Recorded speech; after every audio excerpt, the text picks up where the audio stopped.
प्रभु यीशु मसीह के मधुर और मीठे नाम से आप सभी को जय मसीह की। आज परमेश्वर के वचन में आप सभी का स्वागत है।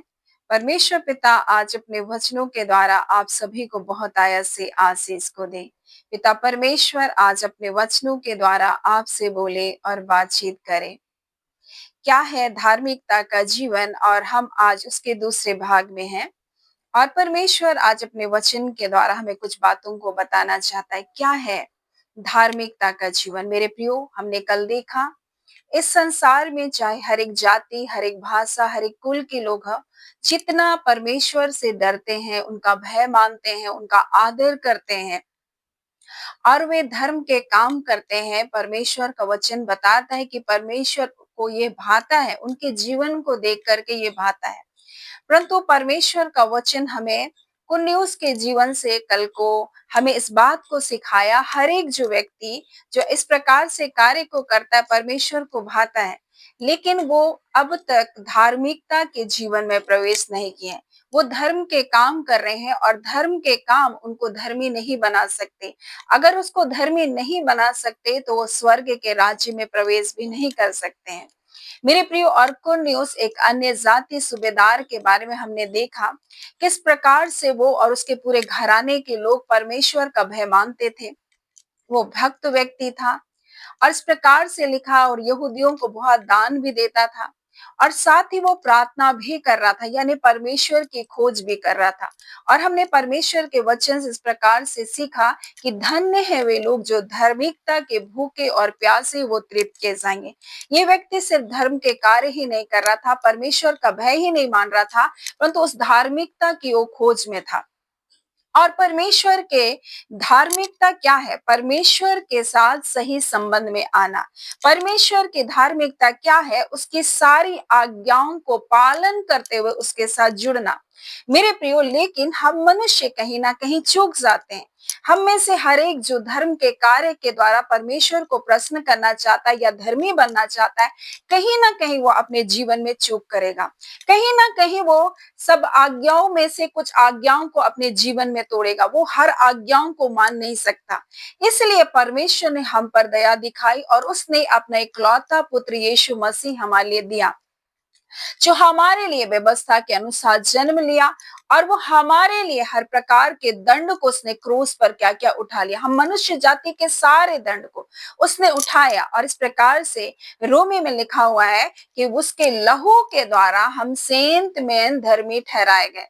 हम विश्वास करने के द्वारा ये हमारे जीवन में कार्यकारी होता है। मेरे प्रियो, परमेश्वर के सही से के साथ सही संबंध में हमें यीशु के लहू के द्वारा हमें सही संबंध में लाया। हम परमेश्वर से दूर थे, परमेश्वर पवित्र है और हम मनुष्य कई गलतियों को करने वाले, पापों में जन्मे लोग, हम सब के सब अधर्मों में पड़े हुए लोग थे। परंतु परमेश्वर के साथ हमें सही संबंध में जोड़ने के लिए यीशु मसीह आया और इस प्रकार से लिखा है, उसके लहू के द्वारा परमेश्वर से हमारा उसने मेल मिलाप किया। और इतना ही नहीं, हम जब कुर्नियुस के परिवार को देख रहे हैं, तब इन्होंने जैसे ही वचन के ऊपर विश्वास किया, वैसे ही पवित्र आत्मा उनके जीवन में आया। एक धार्मिकता के जीवन में प्रवेश करने के लिए, एक धार्मिकता के जीवन में चलने के लिए हमें पवित्र आत्मा की आवश्यकता है। और उसी प्रकार से कुर्नियुस के परिवार में, उनके पूरे घराने में पवित्र आत्मा उतरा, क्योंकि उन्होंने उस वचन को जो पतरस ने उनको सुनाया, उस पर उन्होंने क्या क्या विश्वास किया। और जैसे उन्होंने विश्वास किया और जैसे स्वर्गदूत ने कहा था, जो बातें वो तुमसे कहेगा उससे तुम्हारा उद्धार होगा, और जैसे उसने वचनों को स्वीकार किया, उनके जीवन में छुटकारा आया, पापों की क्षमा आया, क्योंकि उन्होंने विश्वास किया। और जैसे छुटकारा आया, मेरे प्रिय, पवित्र आत्मा के द्वारा एक नए जीवन की शुरुआत हुई। और इसलिए उसका वचन हमसे बताता है कि जितने लोग आत्मा के चलाए चलते हैं, वे ही परमेश्वर के पुत्र हैं।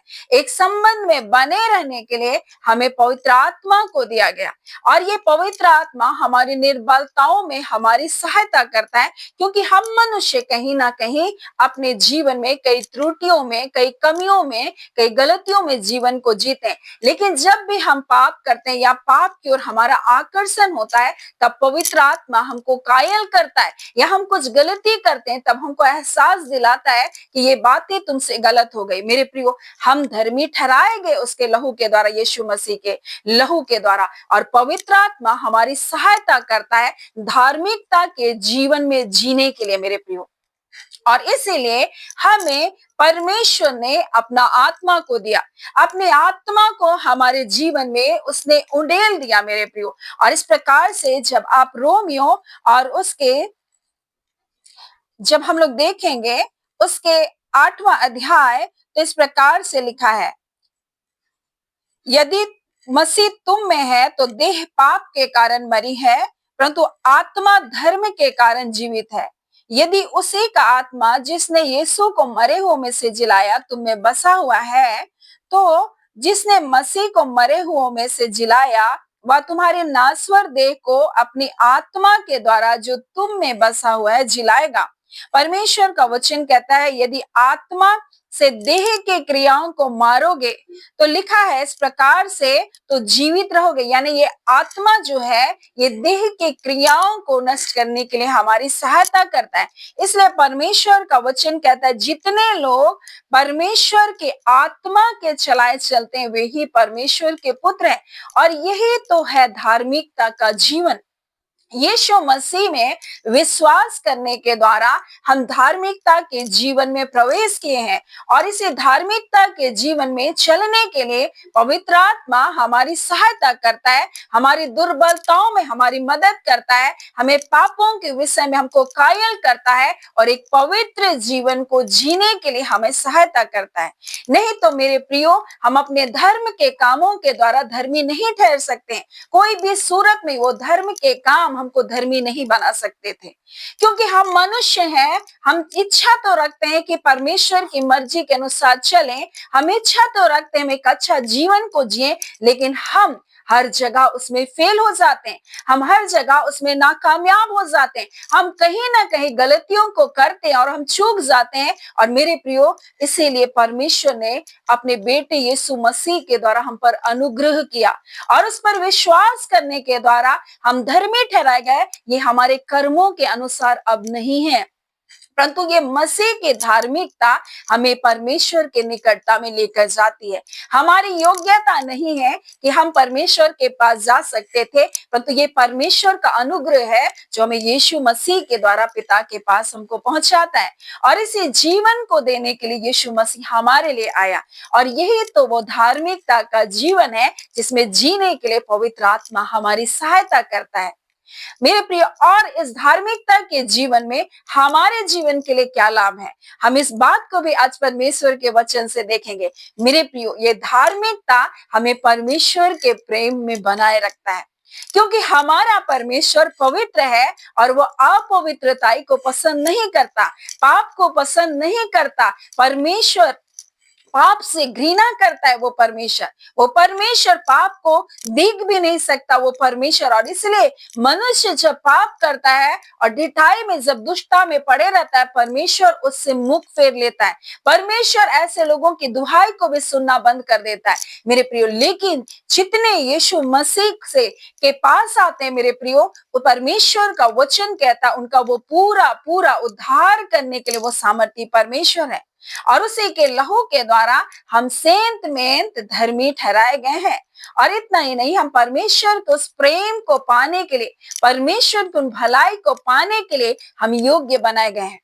और इसलिए जब आप रोमी 8वां अध्याय उसके 31 को पढ़ते तो इस प्रकार से लिखा है, हम इन बातों के विषय में क्या कहें, यदि परमेश्वर हमारी ओर है तो हमारा विरोधी कौन हो सकता है। अब परमेश्वर हमारी ओर है, तब नहीं था जब हम अपने कर्मों के द्वारा धर्मी ठहरना चाहते थे, परंतु अब हम मसीह की धार्मिकता में है। और जब मसीह की धार्मिकता में है तो परमेश्वर हमारे पक्ष में है।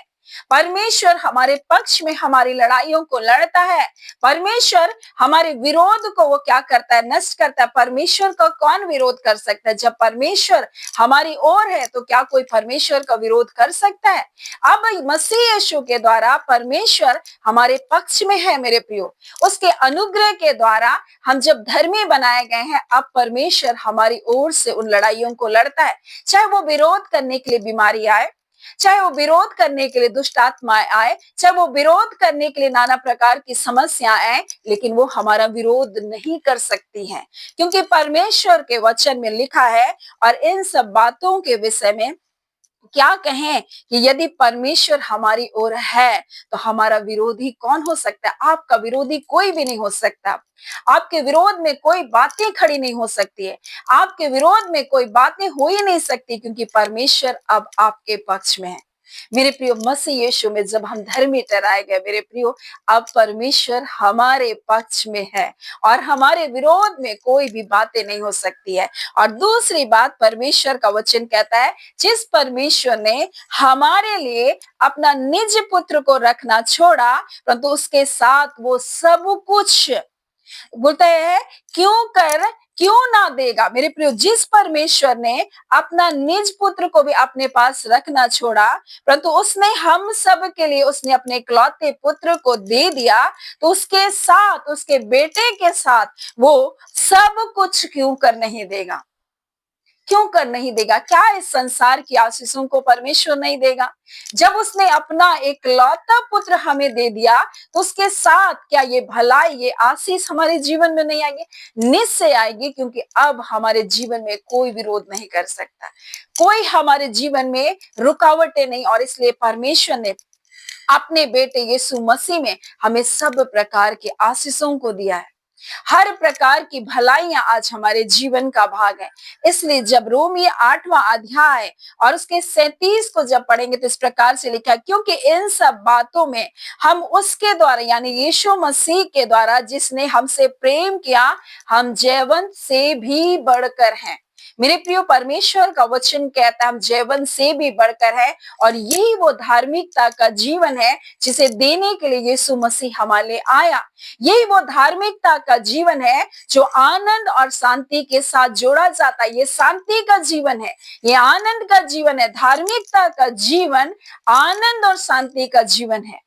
और इसलिए परमेश्वर का वचन हमें इस प्रकार से बताता है, रोमी उसके 14 अध्याय उसके 17 में, क्योंकि परमेश्वर का राज्य खाना पीना नहीं है, परंतु धर्म है, मेल मिलाप है और वह आनंद है जो पवित्र आत्मा से होता है। मेरे प्रियो, कुरनेलियुस क्या कर रहा था? अपने जीवन में भलाई के कार्य कर रहा था। कुरनेलियुस परमेश्वर का भय मान रहा था और परमेश्वर को ये भाया, और साथ ही साथ वो खोज में था, वो भूखा और प्यासा था उस धार्मिकता का। और इसलिए परमेश्वर ने अपने दूत भेजकर उसको बताया कि तू पतरस को बुला। और जब पतरस आया, वचन को सुनाया, जब उन्होंने वचन के ऊपर विश्वास किया, उद्धार की योजना पर विश्वास किया, उन्होंने पवित्र आत्मा को पाया। और ये पवित्र आत्मा हमें उस धार्मिकता के जीवन में जीने के लिए सहायता करता है। ये पवित्र आत्मा हमें आनंद और शांति में जीने के लिए हमें सहायता करता है। ये पवित्र आत्मा हमको जीवन को जीने के लिए हमको सहायता करता है मेरे प्रियो। और इसलिए यीशु मसीह हमारे लिए आया मेरे प्रियो। इसलिए उसका वचन क्या कहता है? परमेश्वर का फेवर हमारे जीवन में इसके द्वारा आया, क्योंकि परमेश्वर हमें ये धार्मिकता का जीवन को जीने के लिए अपने इकलौते पुत्र यीशु मसीह को दिया। उसके द्वारा हम धर्मी ठहराए गए और हमें चलने के लिए पवित्र आत्मा दिया गया, जिसके द्वारा हम एक पवित्र जीवन को जिए। और मेरे प्रियो, और परमेश्वर का फेवर, परमेश्वर का पक्ष, परमेश्वर की भलाई हमारे जीवन का भाग हो जाए और हम मसीह यीशु में हम एक जीवंत जीवन को जीते चले जाए। और इसलिए उसका वचन कहता है, जब परमेश्वर हमारे पक्ष में, परमेश्वर जब हमारी ओर है, हमारा विरोधी कौन हो सकता है? मेरे प्रिय, परमेश्वर का वचन कहता है, जिसने अपने इकलौते पुत्र, अपने निज पुत्र को भी अपने पास रख नहीं छोड़ा, हमारे लिए दिया, तो सब चीजों को और क्यों कर नहीं देगा। और लिखा, उसके चुने हुओं पर कोई दोष नहीं लगा सकता। मेरे प्रियो, परमेश्वर का वचन कहता है कोई दोष नहीं लगा सकता।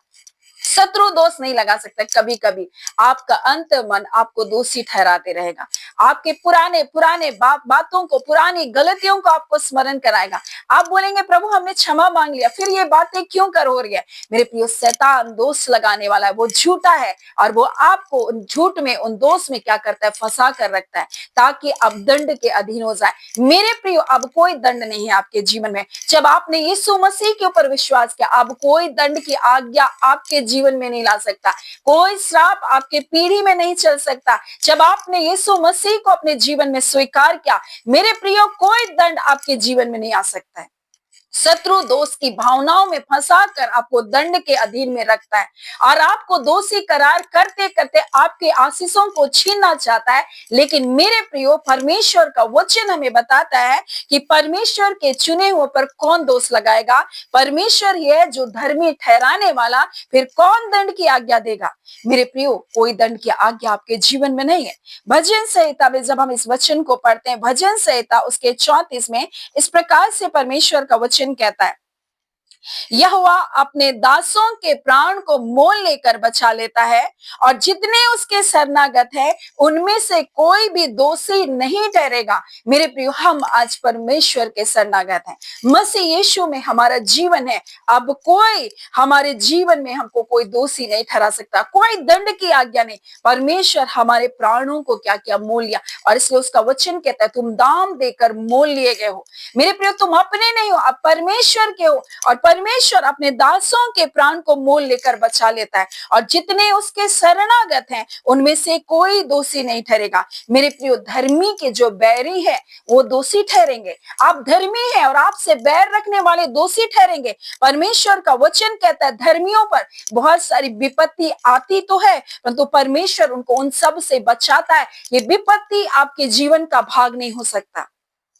आपके ऊपर विपत्तियों को डालने वाले धर्मी के जो बैरी हैं वे दोषी ठहराए जाएंगे, परंतु परमेश्वर का वचन कहता है हमारे लिए हमको कोई दोषी नहीं ठहरा सकता। परमेश्वर ही है जिसने हमको चुना है। मेरे प्रियो, अब कोई दंड की आज्ञा हमारे जीवन पर नहीं है। इस बात को अब जानिए मेरे प्रियो, परमेश्वर का वचन हमारे जीवन के लिए इस बात को बताता है। धर्मी लोग दुहाई देते हैं, परमेश्वर का वचन कहता है यहोवा सुनता है और उसको सब विपत्तियों से छुड़ाता है। आप दुहाई देंगे, परमेश्वर आपकी सुनेगा, क्योंकि आप धर्मी हैं। ये धार्मिकता आपके कामों के कारण नहीं है, ये धार्मिकता आप परमेश्वर का से भय मान रहे इसलिए नहीं, ये धार्मिकता इसलिए कि आपने परमेश्वर को खोजा, वरन परमेश्वर ने आपको ही खोज लिया और अपने बेटे यीशु मसीह में आपको उद्धार की योजना में शामिल किया। और इसी उद्धार की योजना में परमेश्वर ने हमें एक धार्मिकता का जीवन दिया। उसके लहू के द्वारा हम सेंत में धर्मी ठहराए गए। अब जब धर्मी हैं, हम दुहाई को देंगे, यहोवा हमारी सुनेगा और सारी विपत्तियों से हमको छुड़ाएगा। परमेश्वर का वचन कहता है जो धर्मी के बैरी है वे ही दोषी ठहरेंगे, परंतु परमेश्वर के लोगों को कोई दंड की आज्ञा नहीं दे सकता। परमेश्वर हमारे पक्ष में है। ये आशीष है धार्मिकता का जीवन का। परमेश्वर का वचन कहता है परमेश्वर का राज्य खाना पीना नहीं, परंतु वो धर्म है, वो मेल मिलाप है, वो आनंद है जो पवित्र आत्मा के द्वारा हमें दिया गया। इसलिए मेरे प्रियो, आज इस धार्मिकता के जीवन को आप जाने, आप धर्मी बनाए गए और ये सारी भलाइयां आपके लिए है। सो परमेश्वर पिता इन वचनों के द्वारा आप सभी के जीवन को बहुत ऐसे आशीष को दे। आमीन। आइए हम प्रार्थना करेंगे। धन्यवाद देते हैं जीवते सच्चे सामर्थ्य पिता परमेश्वर, प्रभु यीशु मसीह के मधुर और मीठे नाम से अब आपके पास आते हैं। हम आपका धन्यवाद करते हैं खुदावन परमेश्वर पिता। हाँ पिता, आपका वचन कहता है धर्मी जन की प्रार्थना के प्रभाव से, हाँ पिता परमेश्वर से बहुत कुछ हो सकता है प्रभु जी। हाँ पिता, एलिया भी हमारे समान दुख सुख भोगी मनुष्य था प्रभु जी, परंतु जब उसने प्रभु गिड़गिड़ा कर प्रार्थना किया परमेश्वर पिता, हाँ पिता कि मैं ना बरसे प्रभु, मैं ना बरसा। हाँ पिता परमेश्वर प्रभु, जब उसने वर्षा के लिए प्रार्थना की तो वर्षा होने लगी प्रभु। आज खुदान परमेश्वर पिता, हाँ खुदान मसीह यीशु में हम धर्मी ठहराए गए। आज पिता हम दुहाई देते हैं और आप हमारी सुनते हैं। खुदान परमेश्वर, आज आपके बच्चों के लिए आकाश जो बंद करके शत्रु ने रखा, उन आशीषों को जो रोक कर रखा, उन भलाइयों को जो रोक कर रखा, और बच्चों को परमेश्वर होने से प्रभु गर्भ के बंधनों को बंद कर रखा, आज यीशु के नाम से उन सारे बंधन को हम तोड़ते पिता। आज खुदा वो आशीष से यीशु के नाम से खुलने पाए। और जितने परमेश्वर प्रभु जी निसंतान है, यीशु के नाम से प्रभु जी वो बच्चे की आशीष को पाने जा रहे परमेश्वर, वो बड़ी भलाई को प्राप्त करने जा रहे इसी घड़ी परमेश्वर। बंद को प्रभु जी आपके बच्चों के लिए परमेश्वर प्रभु खोले जा रहे पिता। आपका धन्यवाद पिता, आपका धन्यवाद। कोई श्राप नहीं है प्रभु जी, कोई पिता विरोध नहीं हो सकता है प्रभु, क्योंकि परमेश्वर पिता आप अपने लोगों के पक्ष में प्रभु। आप कोई श्राप नहीं, आप कोई दंड नहीं परमेश्वर आपके लोगों के ऊपर। हाँ खुदान परमेश्वर, आपके संतानों को कौन दोषी ठहरा सकता है? आपकी चुनी प्रजा के ऊपर कौन दोष लगा सकता है? जब आपने धर्मी बनाया अपने बेटे यीशु के द्वारा, आप कौन दंड की आज्ञा दे सकता है? कौन बीमारी आपके लोगों को जकड़ कर रख सकती है? कौन सी दर्द और पीड़ आपके लोगों के जीवन का भाग है? आज हर एक विरोध परमेश्वर आपके लोगों के प्रिय लोग जनों के शरीरों के खिलाफ में जो विरोध है, यीशु के नाम से सारे विरोध टूटने पाए। हाँ पिता, बीमारियों का विरोध, दर्द का विरोध, कर्ज का विरोध, हाँ पिता परमेश्वर मानसिक और साथ का हर एक विरोध प्रभु जो शत्रु उनके जीवन में बोझ के रूप में डालकर रखा, यीशु के नाम से वो सारे बंधन टूट रहे पिता। आपका धन्यवाद मेरे खुदान परमेश्वर। आज जब आपने अपने इकलौता पुत्र यीशु मसीह हमारे लिए दिया, उसके साथ आप सब कुछ क्यों कर नहीं देंगे? आज हर एक भलाइयों के लिए जो आपके बच्चे प्रार्थना कर रहे हैं, यीशु के नाम से परमेश्वर वो भलाइयां आने पाए। हाँ खुदान परमेश्वर, अद्भुत रीति से आपके लोगों का घर बनने पाए, अद्भुत रीति से कर्ज से वो छुटकारा पाने पाए। हाँ पिता परमेश्वर, अद्भुत रीति से परमेश्वर वो ऊंचा उठने पाए। हाँ पिता, बढ़ती ना तो पूरब से होती है ना पश्चिम से, परंतु खुदावन परमेश्वर यहोवा आप ही बढ़ाते हैं। खुदावन परमेश्वर पिता, आप जो धन देते हैं उसके साथ अब दुख नहीं मिलाते। आप ऐसी भलाइयों को अपने जीवन, आपके बच्चों के जीवन में दे रहे हैं पिता। आपका धन्यवाद। निश्चय अपनी शांति को अपने लोगों के जीवन में उंडेला। धार्मिकता का जीवन आनंद और शांति का जीवन है, निराशा नहीं प्रभु जी, कोई दर्द नहीं प्रभु जी, कोई पीड़ा नहीं प्रभु जी, कोई पुराना अवसाद नहीं प्रभु, कोई पुरानी सोच का दर्द नहीं प्रभु। आज हर एक चीज यीशु के नाम से खत्म होने पाए। खुदान परमेश्वर, ये मसीह यीशु में जीवन से बढ़कर है प्रभु जी। ये सारी चीजें जो उनके जीवन को जकड़ कर बांध कर रखी है प्रभु, आज हर एक ऐसे परमेश्वर, हाँ पिता, ज्ञात बंधन जो दिखाई नहीं दे रहे परंतु तेरे लोगों को बांध कर परमेश्वर रखा, आज ऐसे सारे बंधन टूट रहे यीशु के नाम से। हाँ खुदान परमेश्वर, और पिछली सोच की मानसिकता, और सारे ऐसे बंधन, ऐसे अवसाद, ऐसे घाव प्रभु इसी घड़ी यीशु के नाम से चंगे किए जा रहे प्रभु जी। आपका धन्यवाद। हर एक बंधनों को आपने तोड़ा है पिता, आपने अपने लोगों के घाव को चंगा किया है, आप अपने लोगों को बाहर निकाल रहे प्रभु। हाँ पिता परमेश्वर, ये जून माह आपके बच्चों के लिए अलौकिक प्रतिफल का माह है परमेश्वर। ये देखने पाएंगे आपने इनके लिए बड़े बड़े कार्य किए, ये देखने पाएंगे और कहने पाएंगे निश्चय परमेश्वर आपने मेरे लिए बड़ी भलाई को किया। निश्चय खुदान परमेश्वर, आपका धन्यवाद करते। आप अपने लोगों के पिता जीवनों को, परमेश्वर के स्थानों को आप बदल रहे हैं प्रभु जी, आप उन्हें सही स्थान पर लेकर जा रहे प्रभु। आपका धन्यवाद, धन्यवाद पिता परमेश्वर। निश्चय परमेश्वर आपके लोग एक बड़ी भलाइयों से तृप्त किए जा रहे प्रभु आज के दिन। आपका धन्यवाद, धन्यवाद। आपने प्रार्थना को सुना है, अद्भुत कार्य को आपने किया है। आपका धन्यवाद। धन्यवाद के साथ प्रार्थना यीशु के नाम से हम मांगते हैं। दया सुने, अनुग्रह से ग्रहण कर लीजिएगा। आमीन। परमेश्वर पिता आप सभी को बहुत ऐसे आशीष को दे। आमीन।